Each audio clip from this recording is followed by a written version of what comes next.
হাওড়ার দিকে নজর রাখবো। হাওড়ার ডোমজুড়ে এক ব্যবসায়ীর বাড়িতে ইডির হানা। দিল্লির আর্থিক দুর্নীতির অভিযোগের ভিত্তিতে তল্লাশি। কলকাতায় কল সেন্টার চালাতেন ওই ব্যবসায়ী, এমনটাই কিন্তু সূত্র মারফত জানা যাচ্ছে। এই মুহূর্তে আমাদের সঙ্গে ফোন লাইনে রয়েছে প্রতিনিধি জগন্নাথ সামন্ত। জগন্নাথ, ঠিক কি কারণে এই তল্লাশি, কি জানা যাচ্ছে?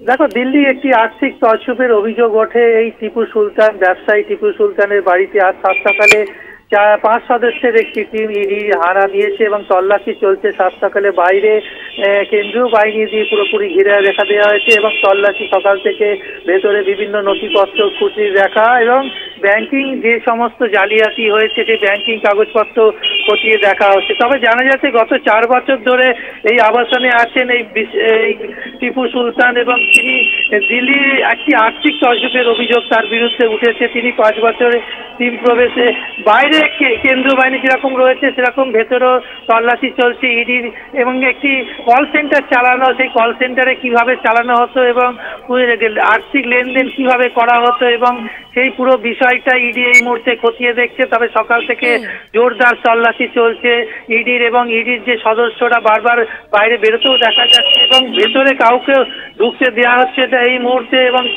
হাওড়া ডোমজুড়ের বাগড়া সর্দারপাড়া এলাকায় চাঞ্চল্য তৈরি হয়েছে সাত সকালে ইডির এই তল্লাশিতে। এখনো পর্যন্ত কি বিষয় উঠে আসে সেটাই দেখার।